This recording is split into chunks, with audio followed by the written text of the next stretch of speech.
Are you feeling lonely? There's an epidemic of loneliness right now in our country.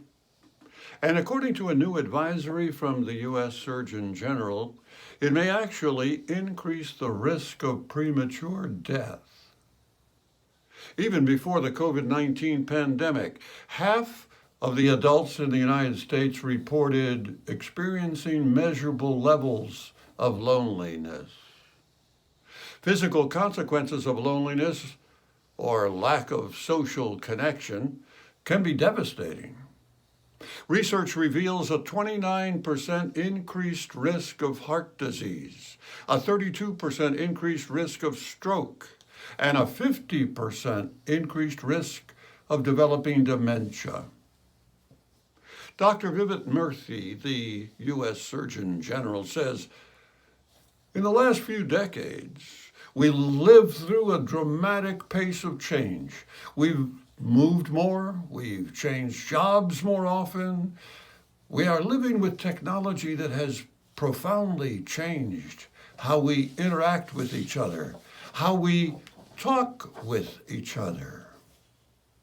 People spend less time with each other in person than they did 2 decades ago. Participation in community organizations and religious and recreational groups has declined dramatically in recent decades, the Surgeon General says. The advisory comes on the heels of numerous studies in recent years that warn of the mental and physical dangers of loneliness. Researchers at Johns Hopkins University found socially isolated older adults had a higher chance of developing dementia than their peers. Social connections matter for our cognitive health. Eric Liu, the CEO at Citizen University, a Seattle-based nonprofit that aims to build community and civic awareness nationwide, says, when you're alone and disconnected, there's more stress, there's more inflammation, there's more anxiety. And that affects not only the body, but the ways in which we see each other in community and feel connected to one another. What's more, the longer that a person is disconnected, the easier it is for them to stop believing that others have their interests in mind or care about them.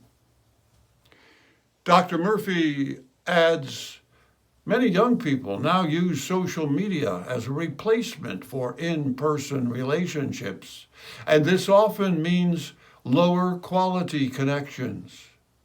We also know, he says, that for some kids, being online has been a way to find community at a time when many of them have not been able to.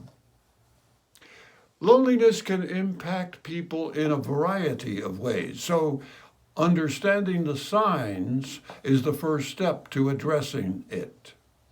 Some people react to loneliness by withdrawing and getting quiet. Others react to loneliness by becoming irritable and angry, and they may lash out. Sometimes we need somebody else to help us understand that we might actually be dealing with loneliness. To be lonely is to feel unhappy because we are alone. But being alone, apart from others, doesn't necessarily mean that we'll feel lonely. We can be alone at home or in a crowd among strangers. We can live alone and never feel lonely. Some scientists say that loneliness may be genetic.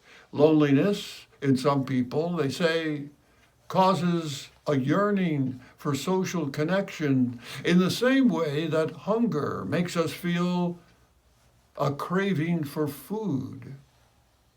There are people who feel lonely no matter how many other people they are around.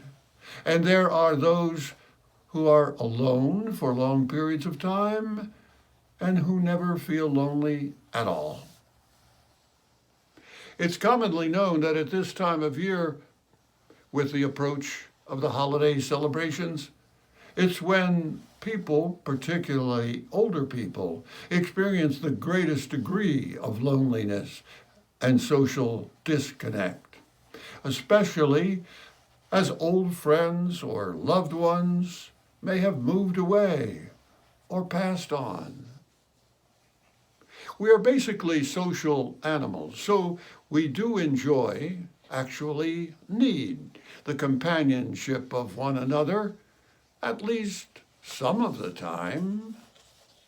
So if you get to feeling a little bit lonely over the next few weeks, know that it's quite normal. And just come knock on my door.